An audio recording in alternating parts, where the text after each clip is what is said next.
As a grown man with autism, I think one of the strangest social experiences is realizing how heavily masculinity is tied to performance based signaling. A lot of people don't consciously judge men off morality or even competence first.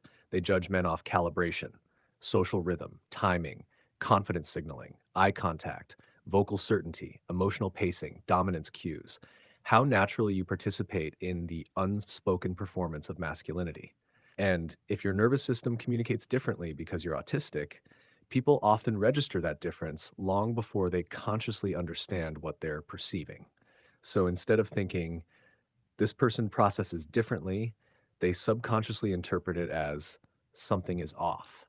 And once someone gets categorized as off, people often begin unconsciously lowering their assumptions about that person's competence, authority, social value, or masculinity, especially if that person is a man, because male social hierarchy is heavily organized around behavioral confidence and emotional predictability.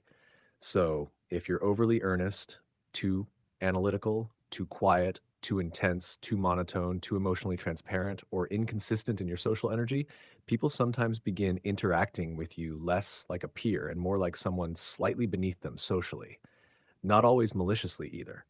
Sometimes people are just responding to uncertainty, but uncertainty has social consequences. And one thing I've noticed is that autistic men are often expected to participate in their own diminishment to maintain group comfort.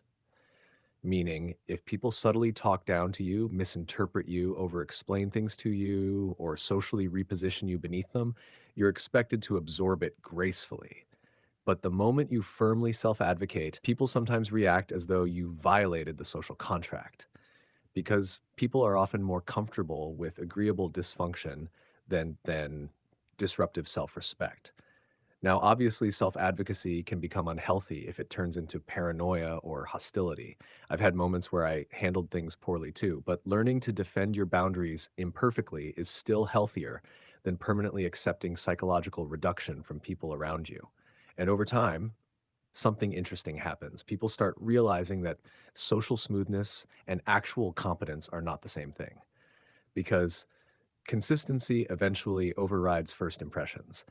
Eventually, people realize you're reliable, you're observant, you're fair, you mean what you say. And honestly, I think a lot of autistic men spend years believing they failed masculinity when in reality they just failed to mimic a very specific neurotypical style of masculine social performance.